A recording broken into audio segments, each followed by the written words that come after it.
Halo semuanya, perkenalkan nama saya Alfi Jihad kan. Di sini saya akan menjelaskan video tentang gangguan kesehatan yang disebabkan oleh altitude. Salah satunya adalah altitude sickness. Oke, untuk pembahasan lebih lanjutnya, simak videonya sampai akhir. Altitude sickness adalah kumpulan gejala yang muncul ketika seseorang mendaki terlalu cepat di ketinggian tertentu. Beberapa gejalanya adalah susah tidur, sesak nafas, dan sakit kepala. Pada ketinggian lebih dari 1500 mdpl, tekanan udara mulai menurun dan oksigen makin menipis. Itulah sebabnya seseorang yang berada pada ketinggian ini harus memberikan waktu bagi tubuhnya untuk beradaptasi. Altitude sickness atau mountain sickness terjadi ketika tubuh tidak mendapatkan cukup waktu untuk beradaptasi dengan perubahan tekanan udara dan kadar oksigen di ketinggian. Akibatnya, muncul gangguan pada sistem syaraf, otot, paru-paru, dan jantung. Jenis altitude sickness ada 3 jenis. Yang pertama, acute mountain sickness atau AMS, yaitu bentuk altitude sickness yang paling ringan dan paling sering terjadi.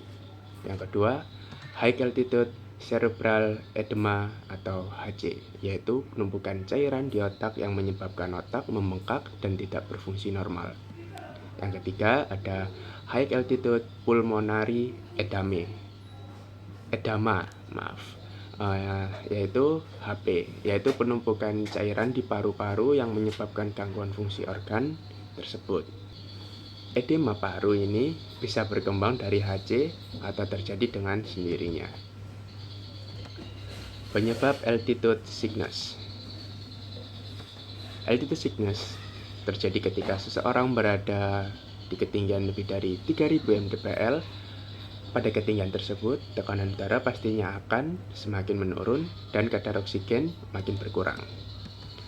Bagi seseorang yang tidak terbiasa di ketinggian, tubuhnya perlu waktu untuk beradaptasi dengan kondisi tersebut, dan biasanya orang beresiko tinggi mengalami altitude sickness adalah: yang pertama, tinggal di dataran rendah.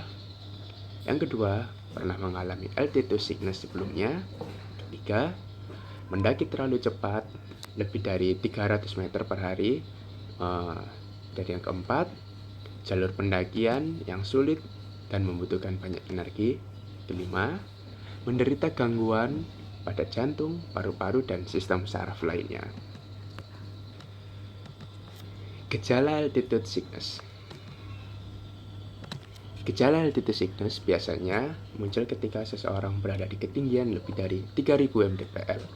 Gejalanya bisa muncul bertahap atau tiba-tiba dengan tingkat keparahan ringan atau berat, tergantung pada kecepatan seseorang saat mendaki.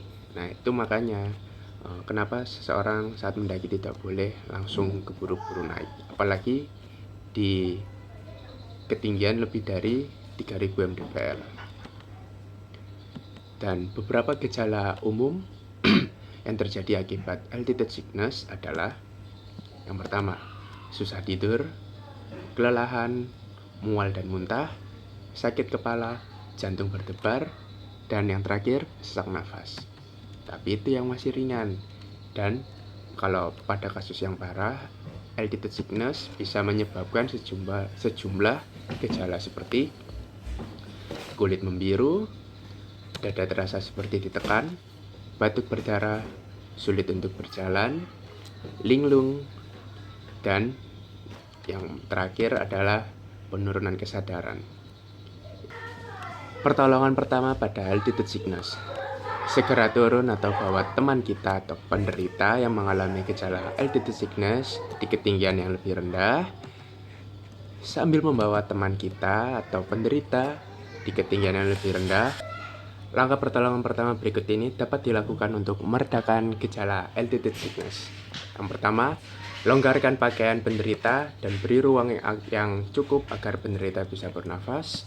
Yang kedua, pastikan penderita minum banyak air putih agar tidak kekurangan cairan.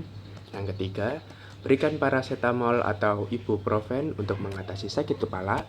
Yang keempat, jangan memberikan minuman beralkohol atau obat tidur kepada penderita.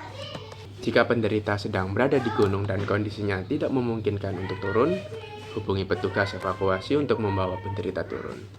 Sambil menunggu pertolongan datang, jaga suhu tubuh penderita atau teman kita agar tetap hangat, batasi aktivitas fisik penderita atau teman kita, dan biarkan ia beristirahat. Pencegahan altitude sickness. Ini ada saran dari saya personal. Pencegahan altitude sickness dapat kita cegah dengan jika kita ingin mendaki gunung atau pergi ke dataran tinggi, sebisa mungkin kita ketahui dulu medannya atau kondisinya di ketinggian tersebut. Dan cara terbaik untuk mencegah altitude sickness adalah dengan aklimatisasi, yaitu memberikan waktu bagi tubuh untuk beradaptasi dengan kondisi di ketinggian. Nah, sekian dari saya pembahasan tentang altitude sickness. Mohon maaf bila ada salah dan kata. Sampai berjumpa di tugas-tugas berikutnya. Peace out.